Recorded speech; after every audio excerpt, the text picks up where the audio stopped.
Vishnu Varuna Indra Rudra Marutastunvanti Dibbaistavai Vedai Sangopakramopanishadair Gayanti Jang Samaga Dhyanavastita Tadgatena Manasa Pashyanti Jang Yoginaha Yasyantang Navidusurasuragana Devaya Tasmai Namo Namah. Om. Our salutations to that Supreme Being who is one without a second, whom the sages call by various names. Our salutations to Him, whose glory has been sung through the rapturous hymns of the scriptures of the world, but whose limitless and infinite glory none can comprehend. But again, whom the sages and devotees realize within their hearts, in their deepest contemplation. Him we salute again and again. May He shine in our hearts, manifest therein all His glory, and dispel all darkness and ignorance. Om Shanti Shanti Shanti. Peace, peace, peace.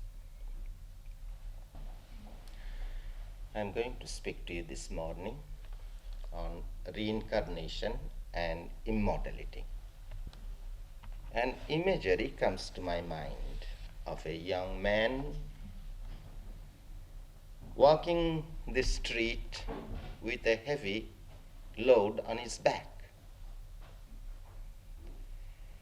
He meets a fellow traveler, and this traveler asks this man, "What is that load that you are carrying?" "I don't know," he answers. "Whence are you coming?" "I don't know." "Whither are you going?" "I don't know. I'm just carrying this load." Naturally, you'd think that such a person is most impractical, or there is something wrong with his mind. Now let us apply that imagery in our life. We are carrying so many weights, so many burdens in our life. What is the meaning and purpose of this life? I don't know. Whence do we come? I don't know. Whither do we go? I don't know. And who cares to know, he will say. Be practical. This life, enjoy life. Make the most out of it. But whence you came, whither you go, what is the meaning and purpose of this life? Let the dreamers dream about such things. So they are called dreamers. Now just consider the situation. How many really inquire into these problems? Seriously, I mean. And those who inquire into these problems and try to solve and find solution to these problems, well, they are regarded as crazy maybe. But who are crazy?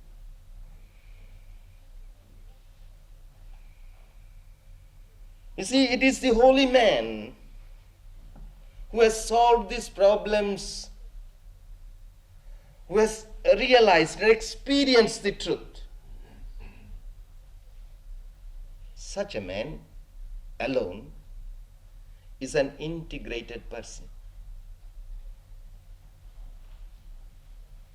He is the normal person. The rest of us are abnormals. Now, of course, you may say, I study religion and philosophy, I am interested in these matters, and yes, I understand. But no. You may believe in religion and theologies and philosophies, you may have the intellectual understanding, or you may have great beliefs, but the problem is not solved. It is something that you have to solve yourself. What Christ had taught or what Buddha had taught, yes, we must learn what they did teach. But the real knowledge has to come within yourself. As I've often pointed out, that when you are hungry, if somebody else eats for you, that does not appease your hunger. And you may believe that the food will appease the hunger. But that belief will be of no avail. You have to eat for yourself. It's the same way. Yes, we study religion, philosophy, scriptures, we believe in the teachings, but the real peace, real understanding does not come until it is revealed within yourself. And what is the greatest truth that needs to be revealed within ourselves? What am I? What am I? Just consider. I desire for this thing, I want to know that thing.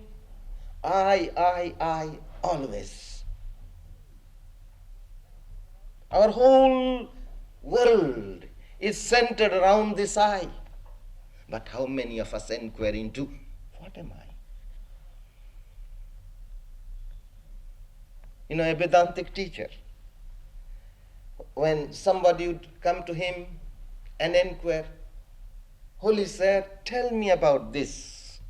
Any question that he would ask him, this Vedantic teacher would answer by saying, just inquire, who is asking this?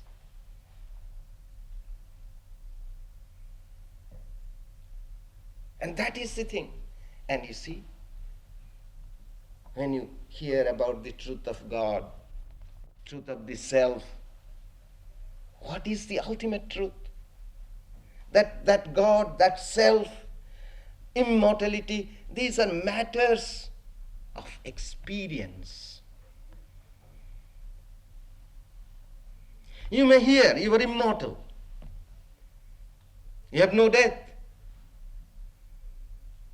But when you have to face death, no, it is something else. But that you are eternal, that you are immortal, that you are in union with God, your true self is divine. These are the truths, though taught in the scriptures, make no difference until you realize that truth for yourself. Now let us, of course, try to understand what the scriptures or philosophies teach about this self or soul of man. That also we need to learn. You see, in the Vedanta you find 3 processes are given, 3 steps rather. First you hear about this truth, the truth of the Atman, the truth of the self, your true being. Then you reason upon that. You see, remember that religion is not mere acceptance, a belief. But what you hear or read from the scriptures or hear from this teacher, inquire, reason upon. Our intellect is given, our reason is given. It's a God gift something. We must use it. Otherwise, if you simply accept You don't understand. Then follow the disciplines that are taught. Meditate upon it. And then only the revelation has to come, does come, and it has to come. You have to have that direct experience of your true self, of God. Now as we read, try to understand from the scriptures and from our reason and philosophy, and from our common sense, we find that this life that is given to us is bounded on either side by what we call birth and what we call death. Now, have we come from nowhere? And what after death? Do we go nowhere? These are the problems. But of course, we all know from common sense, from experience, that that which has birth has death. You see, birth, growth, decay, death. That's inevitable. Kings die, beggars die. Saints die, sinners die. Something common to all living creatures, living beings. That which has birth has death. But here is the most peculiar thing, that none of us, you see, as I said, it's common sense, experience with everybody that there is death.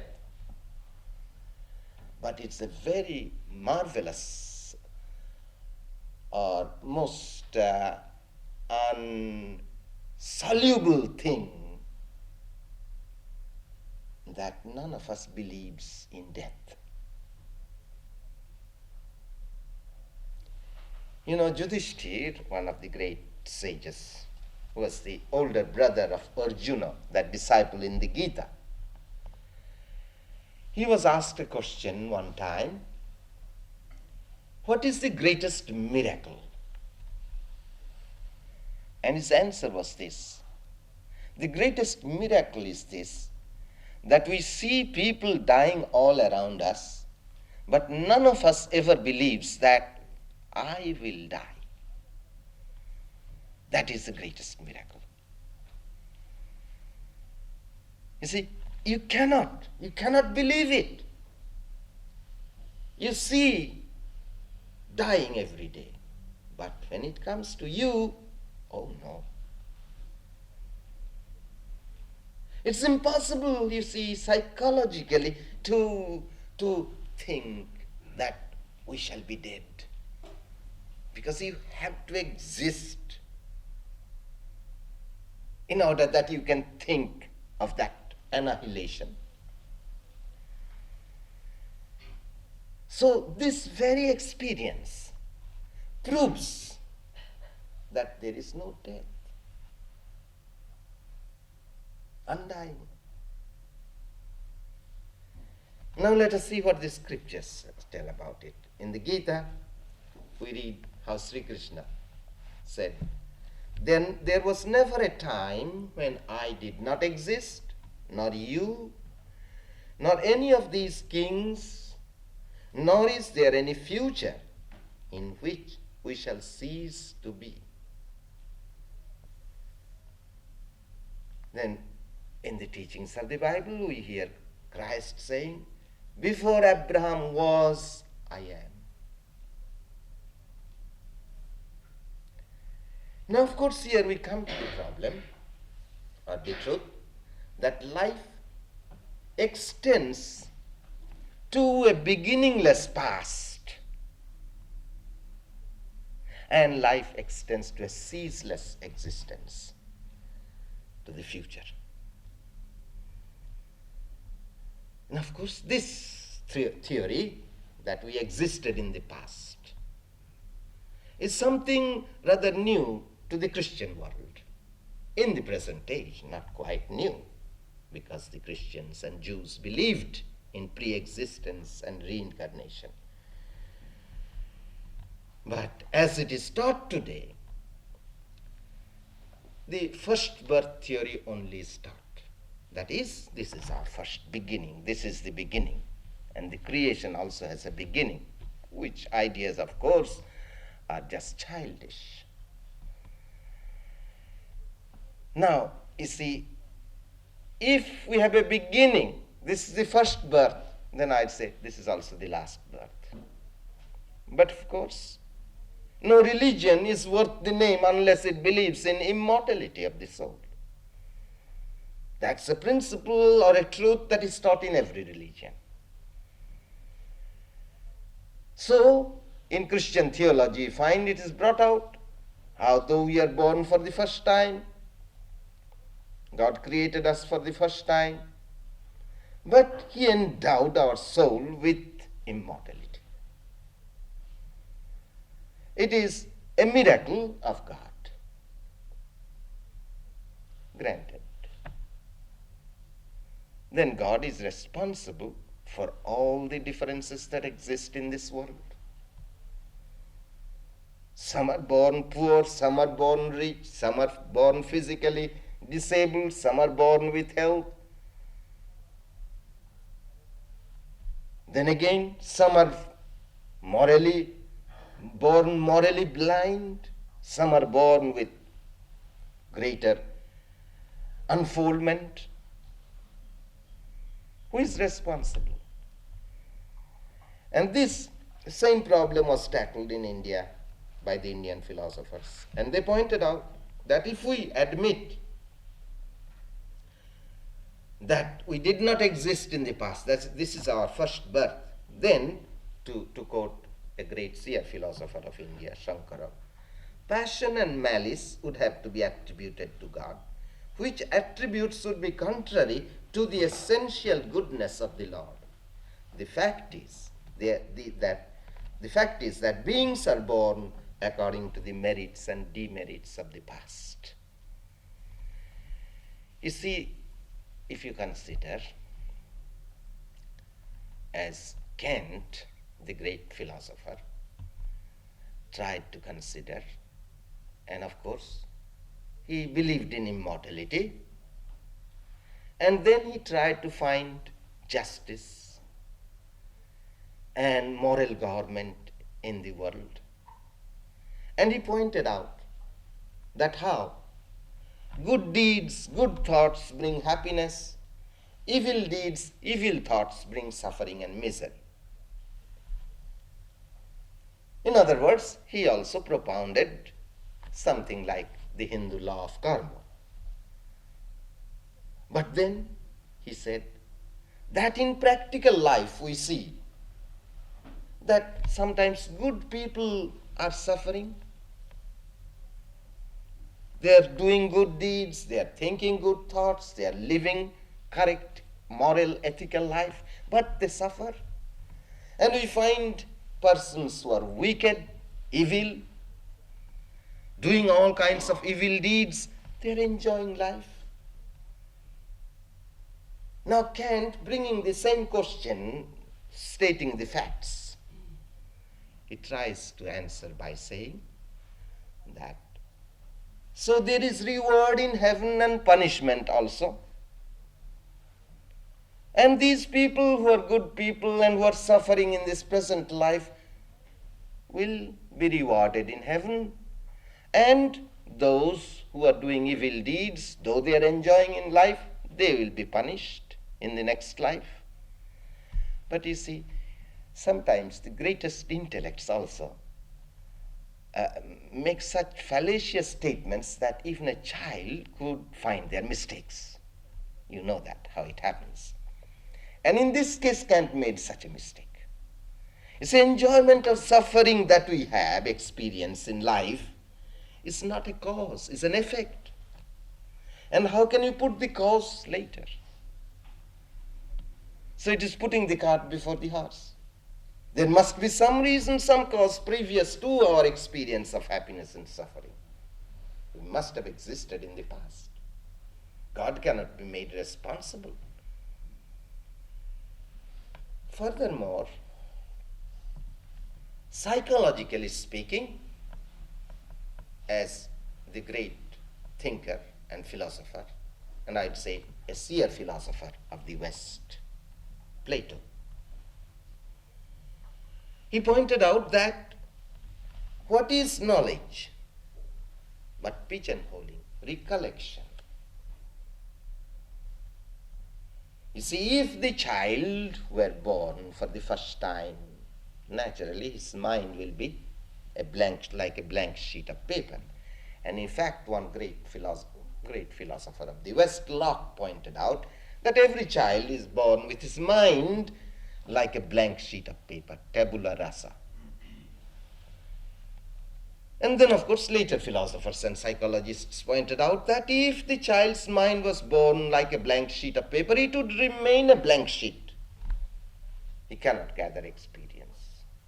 In order to gather experience, gather knowledge, you have to have a fund of knowledge. As Plato pointed out, in Plato's Phaedo, one of the characters says, "Your favorite doctrine, Socrates, that knowledge is simply recollection, if true, also necessarily implies a previous time in which we learned that which we recollect. But this would be impossible unless our soul was in some place before existing in human form. Here then is another argument for the soul's immortality." You see, to say that the soul is immortal means beginningless and endless. You see, this Christian theory, Schopenhauer pointed out, this Christian theory of first birth and then the soul is immortal is like saying an impossible proposition that the stick is infinite with the end in view. You see? Of course, some Western psychologists try to explain away about this fund of knowledge. They have to accept that there has to be a fund of knowledge. But they try to explain by saying that from heredity, from the parents, the child gets the fund of knowledge.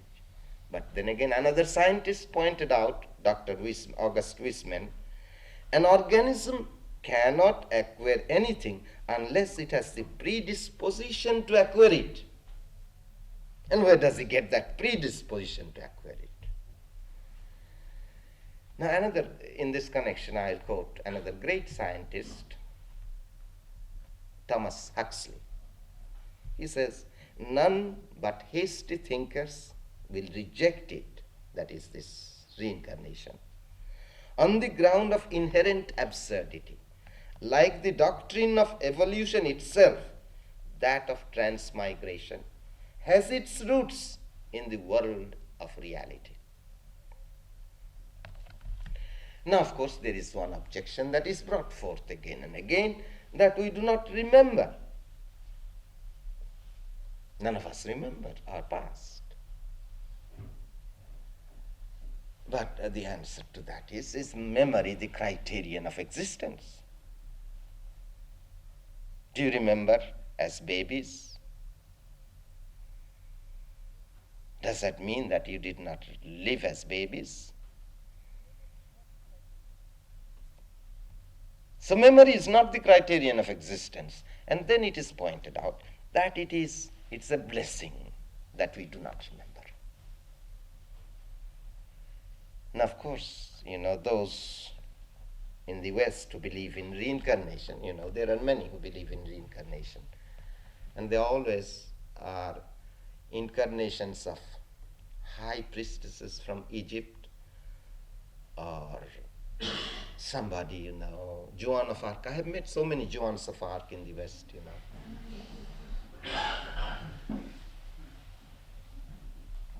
And, there are people who claim that they know their past and they can tell about your past also, and so forth. But I'd say it's a blessing that we do not remember. Suppose we remembered everything that we did in this life. That would be a burden. It's a blessing that we forget. We have to look forward, not backward. But anyway, you see, I'm not trying to explain away. But the fact also is that there are some people who are born with memory. Of course, in this connection, before I say anything more, I'll read out to you what Tennyson said on that point. You see, Tennyson also believed in reincarnation. And with regard to memory, let me read out to you what he had to say. In his two voices, he says, or if through lower lives I came, though all experiences past became, consolidate in mind and frame, I might forget my weaker lot, for is not our first year forgot. The haunts of memory echo not.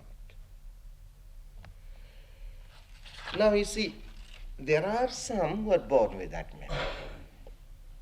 Furthermore,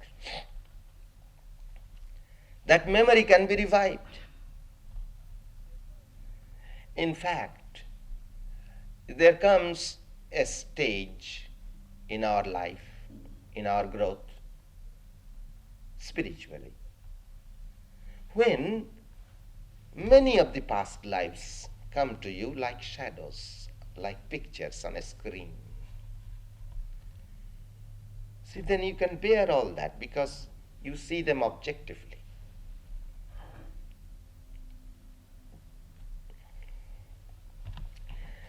In this connection, again, let me quote to you what in what we read in the Christian Bible and also in Jewish mysticism. Now from the Bible we can read, why then say the scribes that Elijah must first come? Jesus answered, but I say unto you that Elias is come already, and they knew him not. You see, there was already Elias reincarnated. Then the disciples understood that he spoke unto them of John the Baptist. So John the Baptist was supposed to be a reincarnation of the prophet Elijah. Now in Judaism we find the Zohar, the most important literary work of the Kabbalah, that's the Jewish mysticism, teaches also a doctrine of transmigration of souls. This is called Gilgul, that is circuit. I'm quoting from History of Jewish Mysticism. An important place in the Lurian doctrine of the soul is occupied by the idea of Gilgul, or transmigration, which is applied not only theoretically but also practically. The master recognizes the souls which he meets and can trace all the stages of their wanderings. Looking at the forehead of a man, he could tell at a glance from what particular source his soul was derived and the process of transmigration through which it had passed and what its present mission was on earth. He was able to tell men their past as well as predict their future and to prescribe for them the rules of conduct calculated to make amends for their shortcomings in a previous existence. Then again I am quoting from the Tales of Hasidim, the later masters. On the Day of Atonement, when Rabbi Abraham Yoshua would recite the Aboda, the prayer that repeats the service of the high priest in the Temple of Jerusalem, and would come to the passage, and thus he spoke. He would never say those words, but would say, and thus I spoke. For he had not forgotten the time his soul was in the body of a high priest of Jerusalem, and he had no need to learn from the outside how they had served in the temple. Once he himself related, 10 times have I been in this world. I was a high priest, I was a prince, I was a king, I was an exiler. I was 10 different kinds of dignitary, but I never learned to love mankind perfectly. And so I was sent forth again and again in order to perfect my love. If I succeed this time, I shall never return again.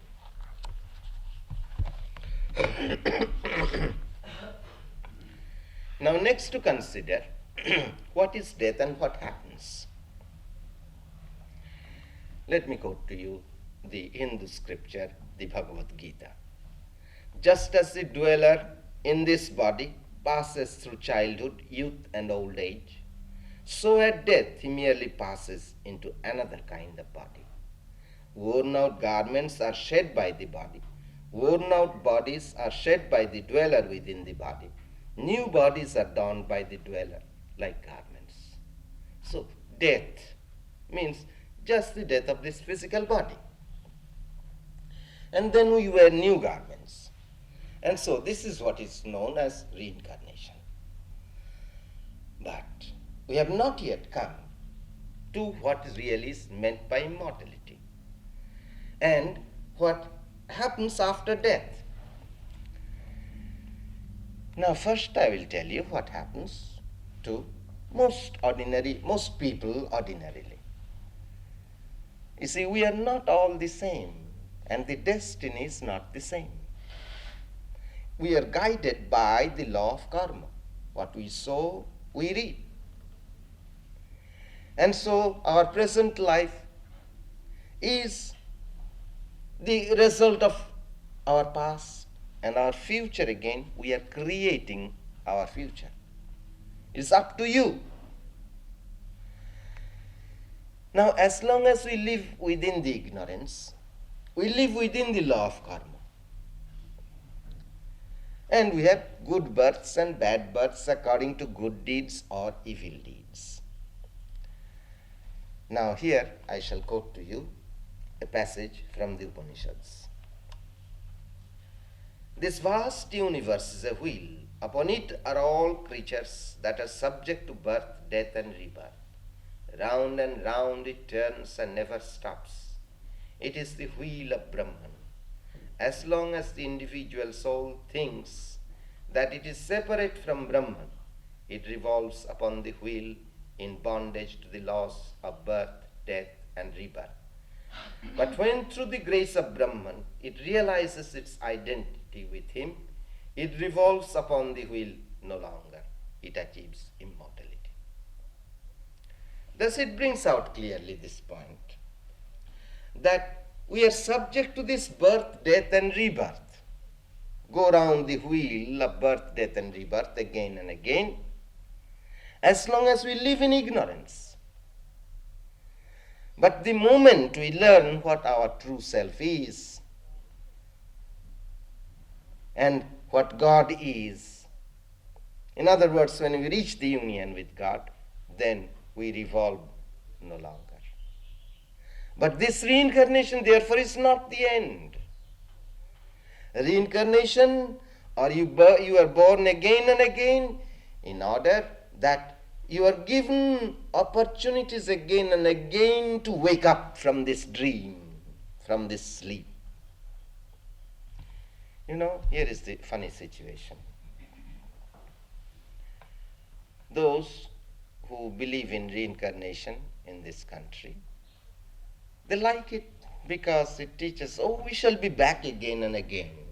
Wonderful. You know, some years ago, I read in the newspaper how a New York man was a very wealthy man, and he had nobody to will to, and do you know, he wrote a will and gave it to himself for his next birth.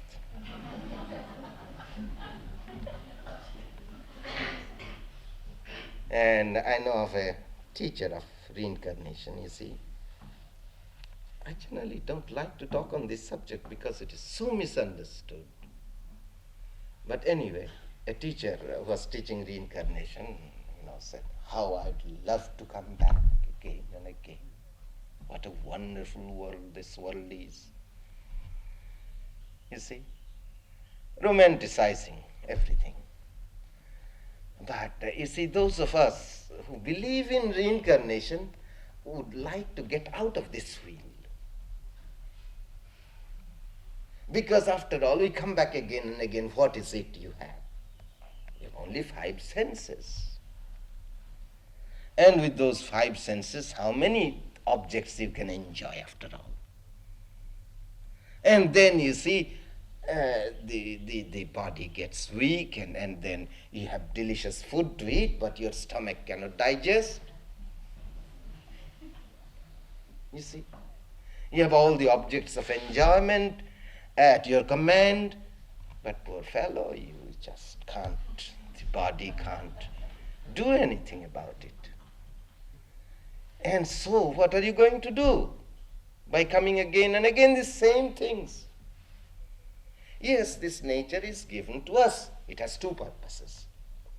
One is to give us enjoyment as well as suffering, both sides, and then lead us beyond nature to freedom.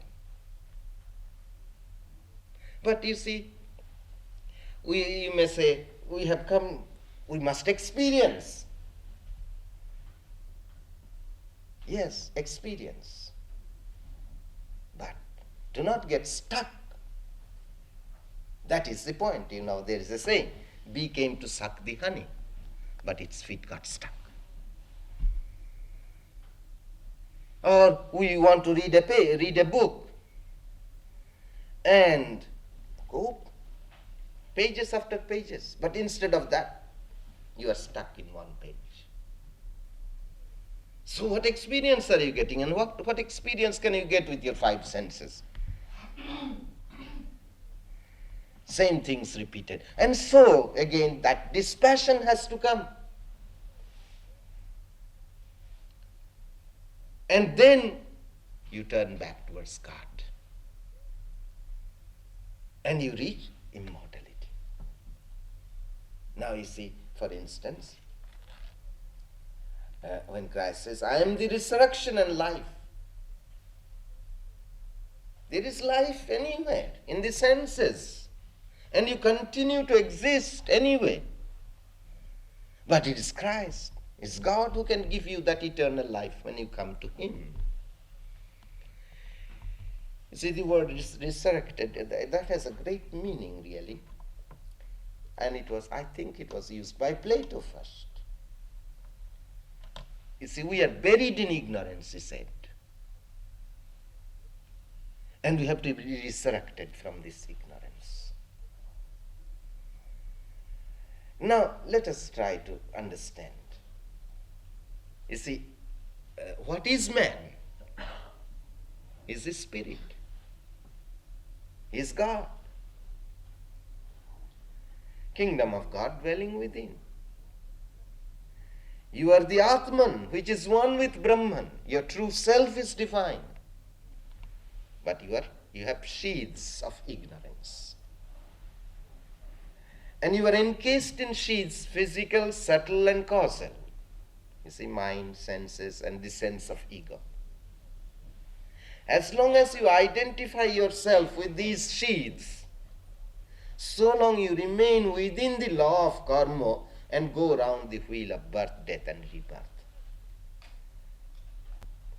But the moment you realize you are the Atman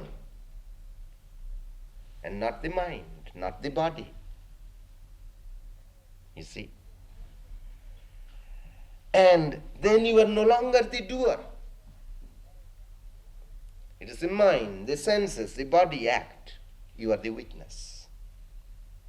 You objectively experience everything. Remain detached. You see, that's what is taught in the Bhagavad Gita. Work. Be active. But do not attach yourself to the results of your actions. Work as worship. What is the idea? You free yourself from the law of karma. And the greater unfoldment of that divinity, which is the birthright of every soul, comes. And that is what is meant by immortality. Immortality is not continuity of existence. That's reincarnation. You will continue to exist. But you have to achieve immortality. In other words, you have to achieve the knowledge that you are the Atman. You are one with God.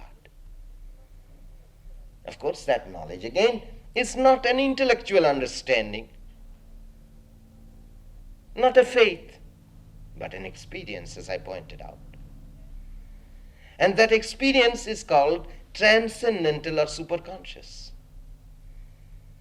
We have these three states of consciousness: waking, dreaming, dreamless sleep.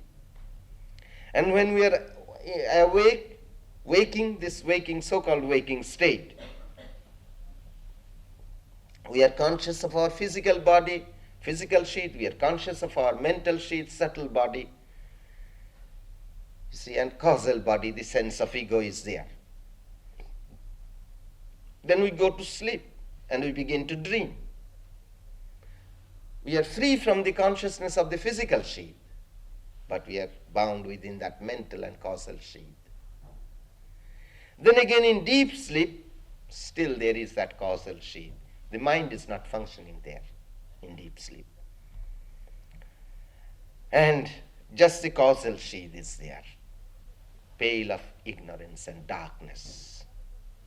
Now we have to cross beyond that also. In other words, we have to transcend these three states of consciousness, waking, dreaming, and dreamless sleep, to reach that, what we call in Sanskrit, samadhi or turiya, the fourth, the transcendental, the superconscious vision.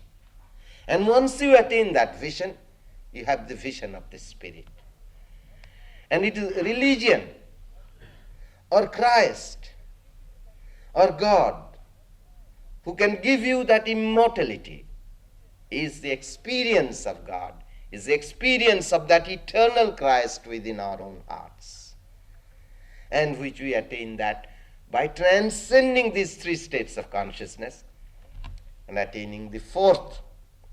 All these spiritual disciplines, ethical life, moral principles, living a good life, work selflessly, pray and meditate, all these are disciplines, methods, ways and means. And we have to follow the ways and methods and means to reach that goal. You see, it is the buried treasure, that immortality. When we overcome death, that self of ours, that Atman, which is one with God, it's like a buried treasure within every one of us. And that Atman is always free, pure, eternal, immortal, divine, but covered by ignorance. And so through ignorance, we consider ourselves finite, mortal human beings. But this is just a delusion. Wake up. Buddha used to say, compare that state to this state as sleep and awakening. We are asleep. We have to be awakened.